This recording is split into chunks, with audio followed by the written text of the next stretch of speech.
한미 첫 정상회담을 앞두고 있죠. 이 국민의힘에선 국무총리와 국정원장 후보자 인사 문제를 삼고 있습니다. 대선 후보였던 김문수 전 장관이 거세게 특히 이야기를 하고 있는데 김민석 후보자는 미국 문화원 점거 농성 사건으로 징역살이를 했다. 이 부분을 미국에서 문제 삼을 거다라고 지적을 했고요. 이종석 국정원장 후보자에 대해서는 신념 자체가 친북이다라고 하면서 종북학자라고 공세를 하고 있습니다. 김기현 의원도 SNS에 글을 올렸는데 미국 입장에선 우려 섞인 시선을 보일 가능성이 다분하다.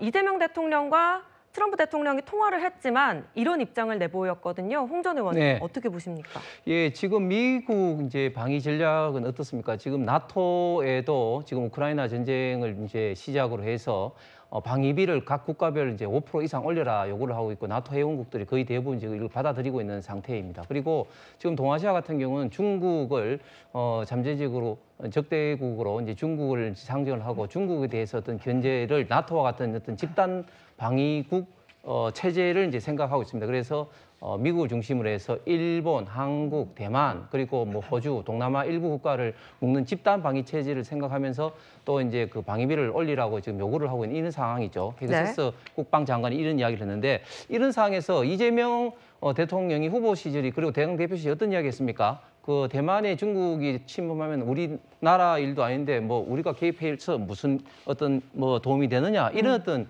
생각을 갖고 있는 것이죠. 그렇기 때문에 굉장히 여기에 대해서 미국이 우려할 수밖에 없는 상황이고 그리고 또 관련해서 지금 김민석 총리 내정자 같은 경우는 지금 행정부의 경험도 전혀 없으면서도 또 조금 전에 그 만 앵커께서도 말씀하신 것처럼 미문화원 어떤 점거 그 관련된 그런 기록도 있습니다. 그렇기 때문에 이런 어떤 관련돼서는 어떤 국민 어떤 통합 차원에서도 그렇고 또 미국과의 어떤 관계 설정에 있어서도 굉장히 대외적으로 우려할 수밖에 없는 그런 인선안이 아닌가 생각합니다. 예, 야권에서 인선 관련해서 지적을 했다면요. 범여권에서도 우려의 이야기가 나오고 있는 인사가 있습니다. 바로 이 인물입니다. 먼저 변신을 해서 굽신거리고 그다음에는 자료를 모아서 배신을 합니다. 변신, 배신 이걸 반복을 하기 때문에 평가 세평이나 이런 걸 잘 보고 절대 누구의 어떤 솔깃하게 집어넣는 그런 정보를 믿으면 안 될 것 같아요. 민정이라는 자리는 대통령의 정보를 모두 가지고 있는 자리거든요. 그래서 나중에 그 역풍, 그러니까 대치기를 할 중요한 이 정보를 검찰 친윤 검찰이 쥐는 거예요. 게다가 윤석열, 윤대진, 뭐 박영수 이런 그 등과 중수부에서 같이 근무했던 인사는 좀 굉장히 위험한 인물이다. 민정수석 자리에 오광수 변호사가 거론이 되자 조국혁신당 황운하 의원이 개가 주인 무는 짓을 반복할 거다 이런 식으로 강하게 비판을 했습니다. 이 검찰 개혁을 특수통 검사 출신에게 맡겨서는 안 된다라고 견제를 한 건데 이 반면 친명계 좌장으로 꼽히는 정성호 의원도 거론이 됐어요. 이 정 의원이 오광수 민정수석을 추천한 게 아니냐 이런 이야기가 나오니까 어처구니 없다, 억측이다라고 했습니다. 이런 해프닝. 성준 부회장님 어떻게 보세요? 일단 정성호 의원이 추천하지 않았다는 건 거듭 밝히고 계시고요. 그리고 좀 대신에 오광수 이분이 거론되고 있는 것도 사실인 것 같습니다. 근데 결국 그 반대하는 이유가 특수통 출신이라는 것. 아무래도 윤석열 전 대통령이 특수통 출신이었고 그러다 보니까 그런 사람들과 광범위하게 연관이 있지 않겠느냐라는 우려 섞인 목소리들이 있는 것 같은데 저는 그 대통령실에서 충분히 이런 것들을 다 검토해가지고 최종 인사 발표를 할 거라고 보고요.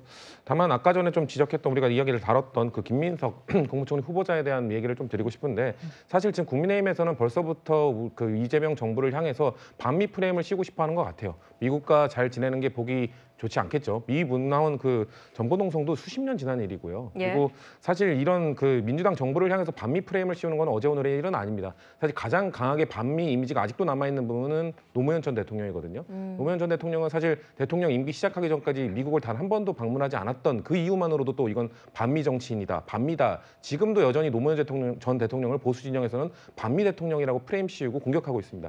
하지만 참여정부 때를 떠올려 보면 그 당시에 한미 FTA도 있었고 이라크 파병도 경험도 있었고 누구보다도 미국과의 관계 강화에 힘썼던 분이 노무현 전 대통령입니다. 예. 그렇기 때문에 지금 그 김민석 전 그 국무총리 후보자에 대해서 뭔가 반미 프레임을 씌우고 이러는 거는 국민의힘 측 보수 진영에서 계속해서 민주당 정부에 수십 년 동안 씌워오려고 했던 이 반미 프레임 그런 거에 불과하다라는 말씀을 드리고 싶고 저희는 계속해서 김민석 국무총리 후보자든 누구든 한미동맹 강화에 대한 진정성에는 전혀 문제가 없다는 말씀 드리겠습니다. 네, 어젠 정책실장 등 경제 분야 인사 발표도 있었습니다. 경제수석의 명칭을 경제성장수석이라고 성장을 추가했고요. 또 신설된 재정기획보좌관과 AI 수석실도 좀 눈에 띕니다.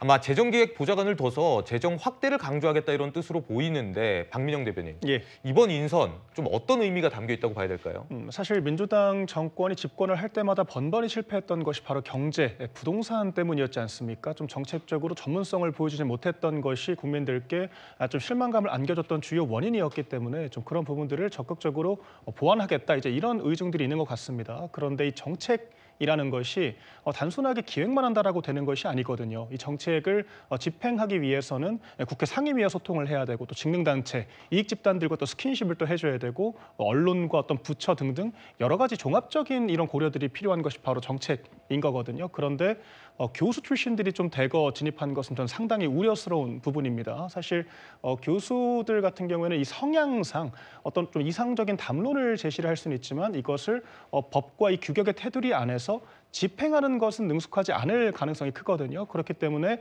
이 관료들과 어떻게 협업을 하느냐가 상당히 중요하다라고 볼 수 있는데 예. 정책실장을 제외하고는 상당수가 좀 관료제에 대한 이 민주당 특유의 좀 컴플렉스가 여전히 반영되고 있는 것이 아닌가 이런 생각들이 들고요. 그래서 부처 관료들을 이번에 그 이재명 대통령이 집권하자마자 돌려보냈다가 복귀시키는 또 그런 해프닝도 있지 않았습니까? 전 이런 부분들은 정책은 이제 가치 판단의 영역이 아니기 때문에 국민이 잘 살아야 한다는 것만 생각하고 좀 성공적인 정책 집행을 해주기를 기대해 보겠습니다.